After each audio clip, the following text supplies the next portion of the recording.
এই দেখো আম, শিশাল আম কিন্তু দিতে হয়। এই যে একটা ঘরে দেবো, একটা মন্দিরে দিয়ে আসবো।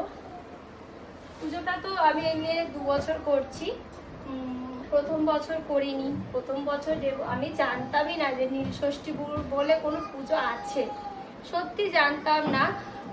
আমার মাকে আমি কোনোদিন দেখিনি করতে, তারপরে বিয়ের পরে আমার শাশুড়ি মাকেও দেখিনি কোনোদিন নীলষষ্ঠী পুজো করতে। সেই কারণে আমার কোনো রকমই ধারণা ছিল না যে বাচ্চার কারণে নীলষষ্ঠী পুজো দিতে হয় বা কিছু।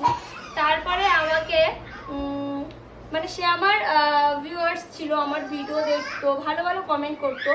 তারপরে না আমাকে এমন হার্ডভাবে একটা আমাকে কমেন্ট করে সে, মানে সেও নিউ মাদার হয়েছে, তাদের হয়তো রিচুয়াল ছিল, সেটা আমার 2 বছরের ঘটনা, আমি তোমাদের আজকে শেয়ার করছি।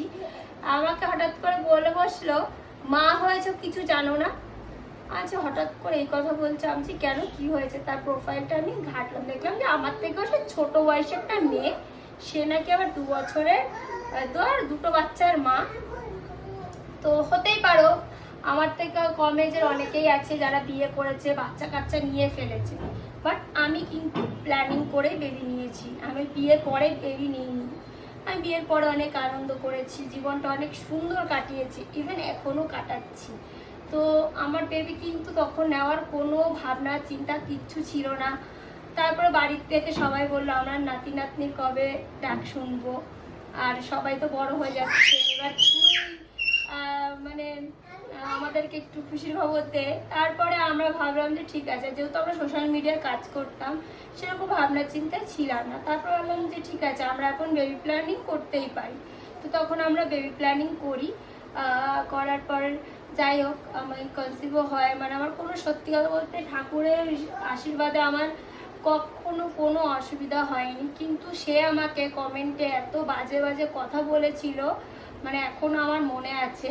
আর আমাকে এটাও বলেছে 6 বছর 7 বছর পর বাচ্চা নিয়েছো, মনে হয় বাচ্চা হতো না, মানে এইভাবে কথা বলছে আমাকে। তাকে তো আমি রাইট দিইনি, বা সে আমাকে চেনে না বা জানে না, বা আমার ভিতরে আমাদের কি করছি সেটাও জানে না। কিন্তু সে সময় আমাকে, আমি তখন নতুন মা হয়েছি, তখন আমার বাবুরা তো ওই চৈত্র মাসের আগে, মানে ফাল্গুন মাসের 31 শেষ নাকি 31 তারিখ সামথিং, আমার বাংলাটা মনে থাকে না। তো তখন আমাকে, আমি তো জানতাম সবে 1 মাসের বেবি আমার ছেলেরা।